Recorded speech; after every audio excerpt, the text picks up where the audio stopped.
ओम गंग गणपतये नमो नमः। संक्षिप्त शिव पुराण शतरुद्र संहिता अध्याय 2-3 शिव जी के अष्टमूर्तियों का तथा अर्धनारीश्वर रूप का सविस्तार वर्णन। नंदीश्वर कहते हैं, ऐश्वर्यशाली मुने, अब तुम महेश्वर के उन श्रेष्ठ अवतारों का वर्णन श्रवण करो जो लोक में सबके संपूर्ण कार्यों को पूर्ण करने वाले अतएव सुखदाता है। तात, यह जगत उन परमेश्वर शंभु की 8 मूर्तियों का स्वरूप है। जैसे सूत में मनियाँ पिरोई जाती है, उसी तरह यह विश्व उन अष्टमूर्तियों में व्याप्त होकर स्थित है। ये प्रसिद्ध 8 मूर्तियाँ यह हैं: सर्प, भव, रुद्र, उग्र, भीम, पशुपति, ईशान और महादेव। शिव जी के इन सर्व आदि अष्टमूर्तियों द्वारा पृथ्वी, जल, अग्नि, वायु, आकाश, चेतज्ञ, सूर्य और चंद्रमा अधिष्ठित है। शास्त्र का ऐसा निश्चय है कि कल्याणकर्ता महेश्वर का विश्वभरात्मक रूप ही चराचर विश्व को धारण किया है। परमात्मा शिव का लीलात्मक रूप जो समस्त जगत को जीवन प्रदान करता है, भव नाम से कहा जाता है, जो जगत के बाहर भीतर वर्तमान है और स्वयं ही विश्व का भरण पोषण करता हुआ तथा स्पंदित होता रहता है। उग्र रूपधारी प्रभु को उस रूप को सत्पुरुष उग्र कहते हैं। महादेव को, जो सबको अवकाश देने वाला सर्वव्यापी आकाशात्मक रूप है, उसे भीम कहते हैं। वह भृत्यमंदक का भेद है, जो रूप समस्त आत्माओं का अधिष्ठान, संपूर्ण क्षेत्रों में निवास करने वाले और जीव के भवपास का छेदक है। उस पशुपति रूप को प्रकाश समझना चाहिए।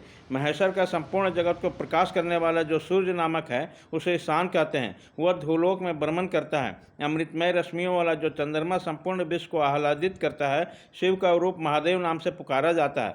आत्मा परमात्मा शिव का 8वां रूप है। यह मूर्ति अन्य मूर्तियों का व्यापिका है, इसलिए सारा विश्व शिवमय है। जिस प्रकार वृक्ष के मूल को सींचने से उसकी शाखाएं पुष्पित हो जाती है, उसी तरह शिव का पूजन करने से शिव स्वरूप विश्व परिपुष्ट होता है। जैसे इस लोक में पुत्र पौत्र आदि देखकर प्रसन्न होकर पिता हर्षित होता है, उसी प्रकार विश्व को भली भांति हर्षित देखकर शंकर को आनंद मिलता है। इसलिए यदि कोई भी देहधारी को कष्ट देता है तो निसंदेह मानो उसने अष्टमूर्ति शिव का अनिष्ट किया।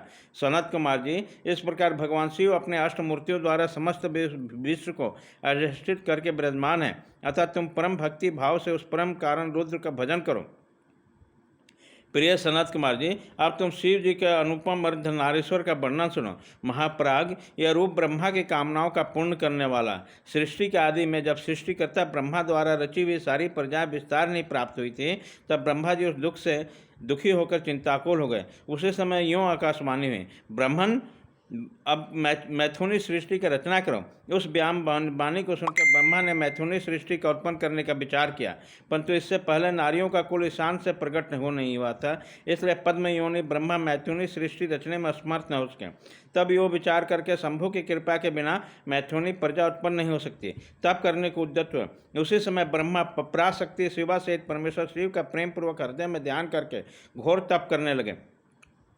तदंतर तपोष्ठान में लगे हुए ब्रह्मा जी को उस तीव्र तप से थोड़े ही समय में शिव जी प्रसन्न हो गए। तब वो कष्टहारी शंकर पुरुष सच्चिदानंद की कामना मूर्ति में प्रविष्ट होकर अर्धनारीश्वर के रूप में ब्रह्मा जी के निकट प्रकट हो गए। उस देवादिदेव शंकर को पराशक्ति सेवा के साथ आया देखकर ब्रह्मा ने दंड की भांति भूमि पर लेटकर उनका प्रणाम किया और फिर वह हाथ जोड़कर स्तुति करने लगे। तब विश्वकर्ता देवादेव महादेव महेश्वर परम प्रसन्न होकर ब्रह्मा से मैं किसी गंभीर वाणी में बोले। ईश्वर ने कहा, माँ भागवश मेरे प्यारे पुत्र पितामह, मुझे तुम्हारा सारा मनोरथ पूर्णतः ज्ञात हो गया है। तुमने जो इस समय प्रजाओं की वृद्धि के लिए घोर तप किया है, उससे इस तप से मैं प्रसन्न हो गया हूँ और तुम्हें तुम्हारा अभीष्ट प्रदान करूंगा। यूँ स्वभाव से मधुर तथा परम उद्दार वचन का शिव जी ने अपने शरीर से अर्धभाग से शिवा देवी को प्रकट कर दिया। तब शिव से पृथक होकर प्रकट हुए इन ब्रह्मा शक्ति को देखकर ब्रह्मा विनम्र भाव से प्रणाम करके उनसे प्रार्थना करने लगे। ब्रह्मा ने कहा, शिवे, सृष्टि के प्रारंभ में तुम्हारे प्रति देवादिदेव परमात्मा शंभु ने मेरी रचना की और मेरे द्वारा सारी प्रजाओं की रचना की थी।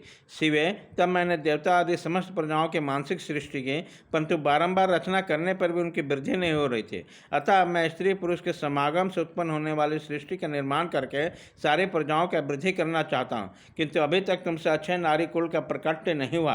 इसी कारण नारी कुल की सृष्टि करना मेरे शक्ति के बाहर है। चूँकि सारी शक्तियों का उद्गम स्थान तुम ही हो, इसलिए मैं तुम अखिलेश्वरी परमा शक्ति से प्रार्थना करता हूँ। शिवे, मैं तुमको नमस्कार करता हूँ। तुम मुझे नारी कुल की सृष्टि करने के लिए शक्ति प्रदान करो।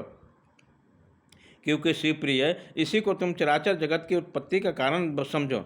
ब्रजेश्वरी, मैं तुमसे एक और वर की याचना करता हूँ। जगन माता, कृपा करके उसे भी मुझे दीजिए। मैं तुम्हारे चरणों में नमस्कार करता हूँ। वह वर यह है, सर्वव्यापी जगत जननी, तुम चराचर जगत की वृद्धि के लिए अपने एक सर्वसम्मत रूप से मेरे पुत्र दक्ष की पुत्री हो जाओ। ब्रह्मा द्वारा यूं याचना कर जाने पे परमेश्वरी देवी शिवा ने तथास्तु ऐसा ही होगा कहकर वह शक्ति ब्रह्मा जी को प्रदान की। सूत्रा जगन में शिवा शक्ति शिवा देवी ने अपने भावों के मध्य भाग से अपने समान प्रभावशाली एक शक्ति की रचना की। उस शक्ति को देखकर देवश्रेष्ठ भगवान शंकर, जो लीलाकारी, कष्टहारी और कृपा के सागर है, हंसते हुए जगदम्बिका से बोले।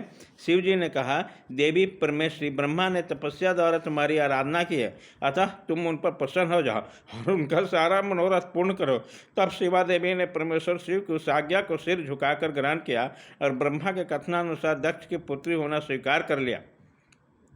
मुने, इसी प्रकार शिवा देवी ब्रह्मा की अनुपम शक्ति प्रदान करके शंभु के शरीर में प्रविष्ट हो गए। तत्पश्चात भगवान शंकर भी तुरंत अंतर्ध्यान हो गए। तभी से इस लोक में स्त्री भाग की कल्पना हुई और मैथुनी सृष्टि चल पड़ी। इसमें ब्रह्मा जी को महान आनंद प्राप्त हुआ। तात, इस प्रकार मैंने तुमने शिव जी का महान अनुपम अर्ध नारी नरार्ध रूप का वर्णन किया। यह सत्पुरुषों के लिए मंगलदायक है। अध्याय 2-3 खत्म।